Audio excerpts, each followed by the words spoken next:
Good afternoon, guys, and welcome to another edition of Chamber Connections. We're experiencing a little technical difficulties. You know, gotta love the internet and remote working, but things are going better now.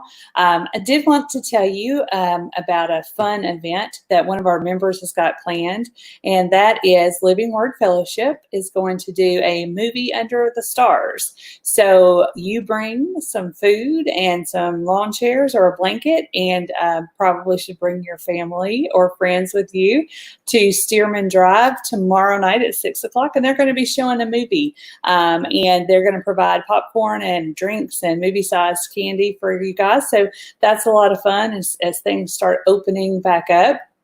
We're also all very excited that the splash pad and playgrounds will be opening for your children on July 1st. So that is a great thing as well. And speaking of children, our guest today is Scott Langford with Sumner County Schools. So I'm going to bring Scott in. Good afternoon, Scott. Hey, Mandy, how are you?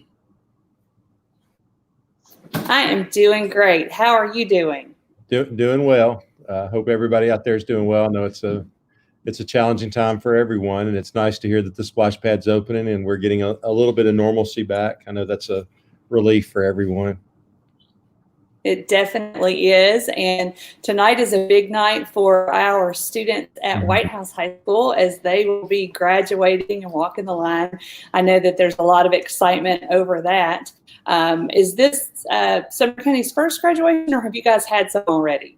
Yeah, White House High School is always the first one. So White House is Thursday night, and then we'll have a couple more on Friday and Saturday. And so we roll through them all. And so it's 8, well, a little bit more than 8 with some of our special schools, but 8 to 10 graduations over the next 3 days. So you guys have a lot planned. I know Dr. Causey, our friend over in Robertson County, breathed a big sigh of relief because they finished their graduations. I believe on Sunday was when White House Heritage graduated. That was their final graduation. So they did it, and it went very smoothly for them. And we're hoping and praying that it goes very smoothly for you guys as well. You want to tell us a little bit about each school's different because, of course, there's a different amount of students and parents and things like that. So just maybe touch on how White House is going to do. Yeah, so we pushed ours back a month and a half almost we had hoped that we would get completely out from under a lot of the social distancing guidelines and restrictions so that we could have, you just like the class of 2020, I know in 10 or 15 years, they're going to be so much more grit as a result of what they've gone through the second semester. But you just feel so, I know our principals, especially meeting with them they're heartbroken for the kids. I hate that sometimes the way Facebook rolls is it pits people against people and, things like that. It's never the most positive medium. But, I can tell you that our principals across the county, I know Sumner and Robertson, wanted nothing more than to have a normal graduation. Of course, like Long Hollow is so, they let us use their facilities free of charge for 4 of our graduations, Station Camp Beach, White House, and Portland. And it's amazing because it's state-of-the-art recording equipment, video equipment, sound. They run everything. They were just able to open their sanctuary. Sunday was their first in-building service. So we're very appreciative. So, there's just so many factors that you have to think of. So, roughly it's about 50% capacity. So what will happen at White House tonight is you'll have the kids for the ceremony, for most of the ceremony will be in the youth building at Long Hollow. And then they will proceed over in front of parents and family to receive their diploma. So it'll be a little different than what we normally do.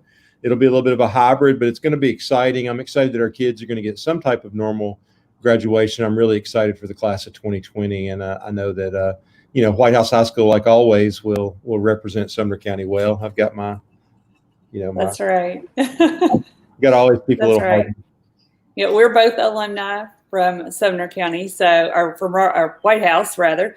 My computer started talking to me. It threw me off a little bit there. I know that the class of 2020 definitely is probably going to be one of the most flexible classes coming out of any school for quite some time. And so, like you said, grace is very important to have for our leaders during this time, because obviously everybody wants it to be completely normal and like it always is. But unfortunately, we're having to find ways to adapt and change and make it work to the best of our ability. And I know that you guys even adapted a little bit on your original plan for the graduation. Mm-hmm. And I know that there was a lot more said beforehand negatively on Facebook than there was afterwards to show the support. And that's always a problem. People are frustrated and they get fired up and they throw it out there and they don't realize that, but there's humans making these decisions, and you guys are doing the very best that you can for everybody.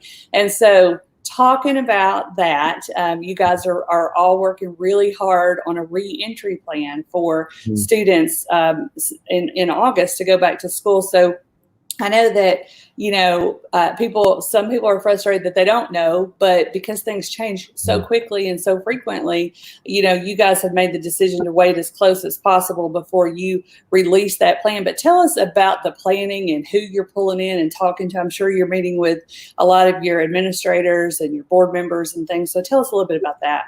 So, we kind of straddled, fortunately we were able to respond pretty quickly back in the spring to push this. But we knew what we did in the spring to get through 9 weeks of school is not what we want to do in future years, because there are some real weaknesses to it. Like kindergarten to second graders, we've got to have them in class as much as we can, because that learning time is just vital.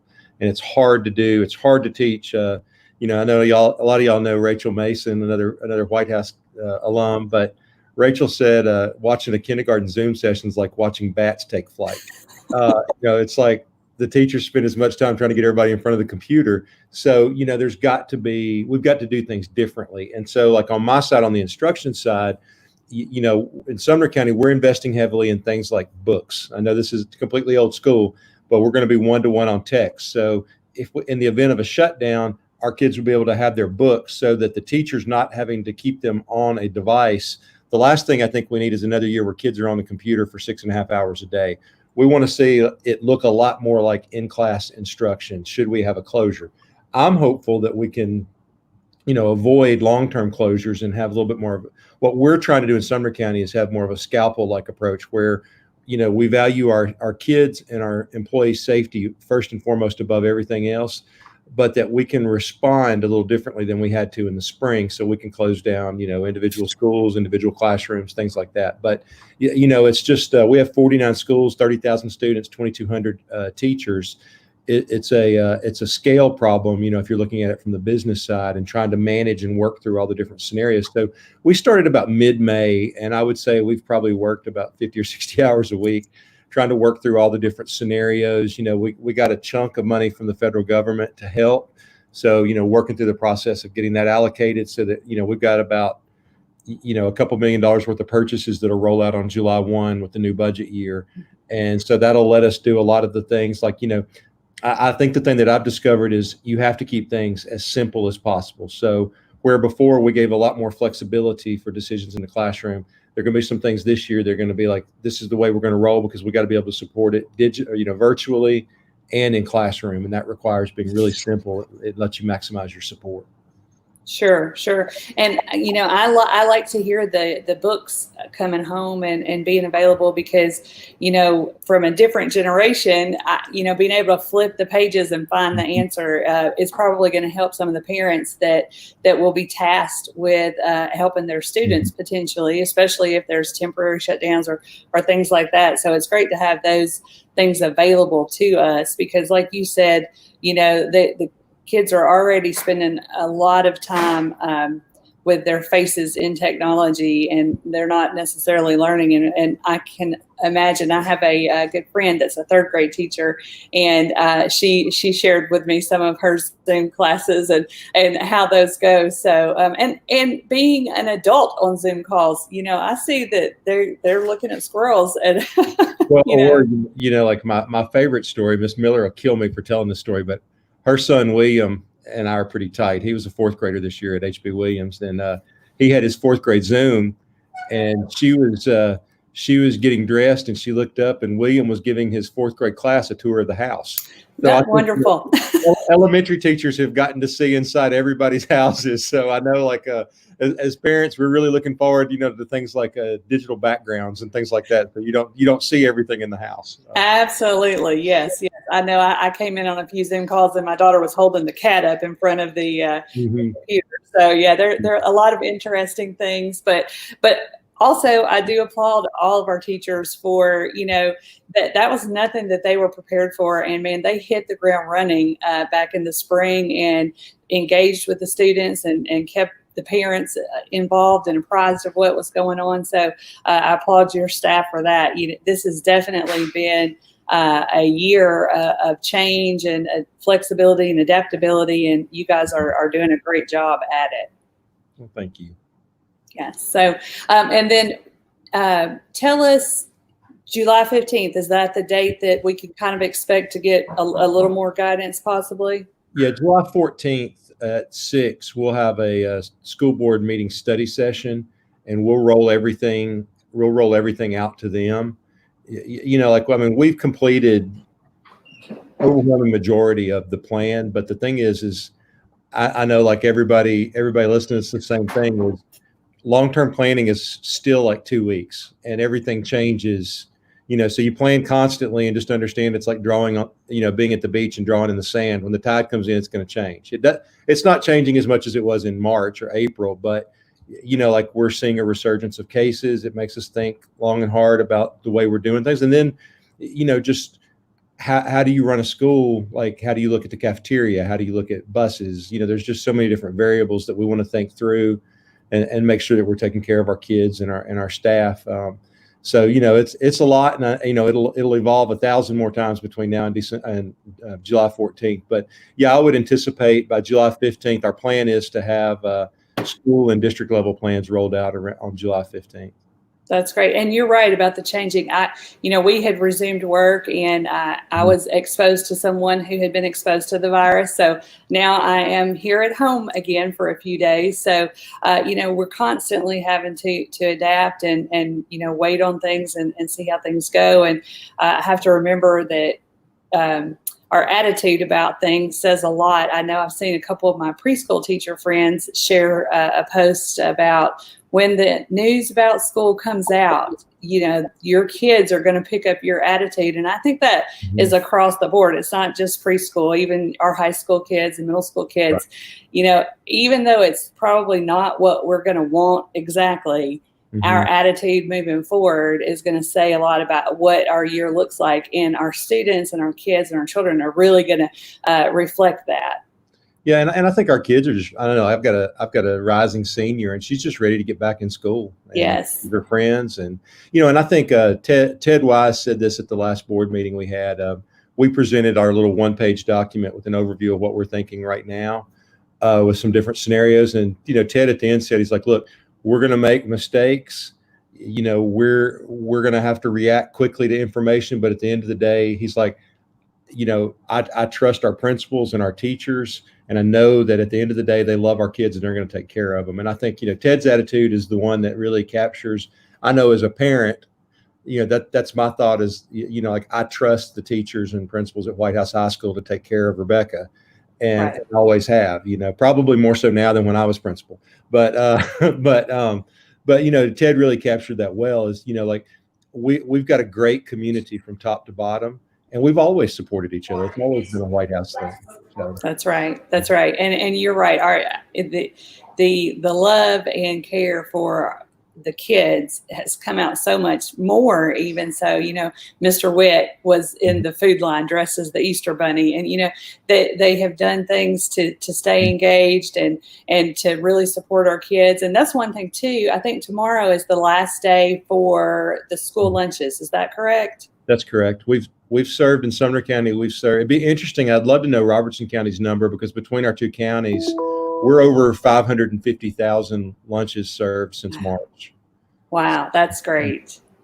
That was a great service. And I know Dr. Causey, I've heard him report on his numbers, so I'll find that out for you and let you know, so you can compare. We have a whole lot of more kids than Robertson does, but yes, I just think it's interesting because I think they did a tremendous job feeding their kids as well. And I think it's just exciting to see between our two counties how we were able to meet the needs of our kids and families. Yes, absolutely. And I know that bridged a gap for a lot of families, especially early on, that were struggling and, unsure about things. But is there anything else that you want to tell us about before we sign off? We haven't had any questions come up, so that must mean you're doing a great job. So it's always good. And I told Scott when we went on that I would really encourage people to have a lot of grace for our school leaders and teachers and administrators right now, because they are navigating the uncharted territory with you. And like you said, they care about your kids, and they really want to do the best. So maybe type it out on Facebook, but before you hit post, delete it and think about it for a few minutes. Yeah, I think we would all be wise to do that. Absolutely. And I think, but I think like you mentioned this earlier about your children's teachers, whether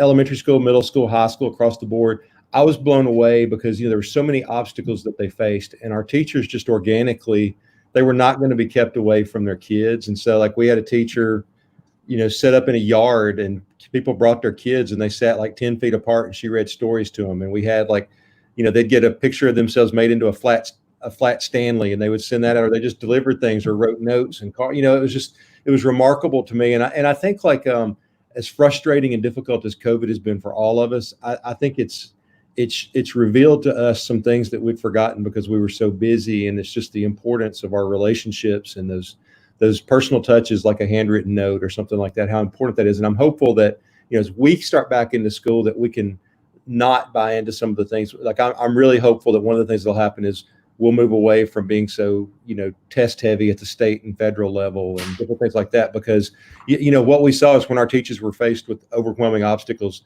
they found ways to teach kids. And I thought that was really encouraging. And our kids just, just love the engagement. Like I think one of the things, like Mr. Witt dressed up like the Easter Bunny, but also you could see in kids' faces how excited they were to see their principal or their teachers. And it was really like, beyond the meals, at the high point of the day for some back during when we were really socially quarantined was getting to get out of the house and come in and see. And I know like, we ran everything. Our cafeteria ladies and men and ladies were rock stars, but a big chunk of the labor was done by our principals and teachers. And we never had a site without the total number of volunteers. And that was running 12 sites, twice a week for about, 14, 15 weeks. So it's just exciting. I think our kids and our teachers and principals were just so excited to see each other. It was really remarkable. They really were. I know that we went a few times, and, my kids would hang out the car window because 2 cars up was somebody from class, and Miss Garner was handing out meals. And, there was just so much excitement to see, and, that those people, they're still there and doing things. But I just can't thank you guys enough for all that you've done for our students. And, as a parent of Sumner County kids, it means so much to know that you guys are thinking about their safety, and, their education, of course, is a top priority, but their mental stability and their, the care and the concern that you're showing is a lot for a parent. For us, it's like, wow, they really love my kids, and after being with my kids so much, I really love that y'all still love them. Yeah. Hey, I do want to share, I meant to mention this earlier. We're going to roll, we did the POSSIP parent surveys back in the spring each week. We're going to run one this weekend to get some feedback from parents about, what they're thinking about, how comfortable they're feeling about sending kids back to school, and what options they prefer, like a hybrid, 100% remote, 100% in person, traditional. So, for just any parents to know, like that is a legitimate survey. We really need honest feedback because it helps us be able to plan for our next steps and put finishing touches on our plans. And they'll receive that. I know I got mine via email and then also through text. And so I imagine most of the parents will receive it that way. And you said this weekend they'll roll that out? Yeah, they roll it over 3 days. So it's Friday through Sunday. Okay. Yeah, so it'll be sometime this weekend. Okay, great. Well, everybody be on the lookout for that survey and do fill it out, because I'm sure it will help you as you're making these final plans. I'm going to pop up the website for Sumner Schools and the phone number. You guys have got people in the central office right now answering the phone, I'm sure. Is there anything else? Dottie Bogan said thanks for all that you've done for the graduating class tonight. So I know she is very proud of her senior. Yeah. And I'm sure that there are many, many that echo that sentiment. Yeah, and Ms. Bogan, I'll be there tonight. I'm excited for this class. I have one more class that I was connected to after this one. It's amazing how quickly it changes, but congratulations to the class of 2020. I'm really excited for them. That's right. Well, thank you so much, Scott, for joining us. Good luck tonight. And with the rest of the graduations, I know that our very own Susan Holcraft has got a graduate from Merrill Hyde, and they're graduating on Saturday night. And they've got a smaller class, so they do have a little bit of an easier way about it. So to all of our graduates and parents of graduates who have walked these many steps with them, congratulations. And thank you, Scott. And we will be lifting you guys up with support and prayers as you make these decisions for our kids moving into August. Thank you. Thanks for having me. Yes, sir. Thank you.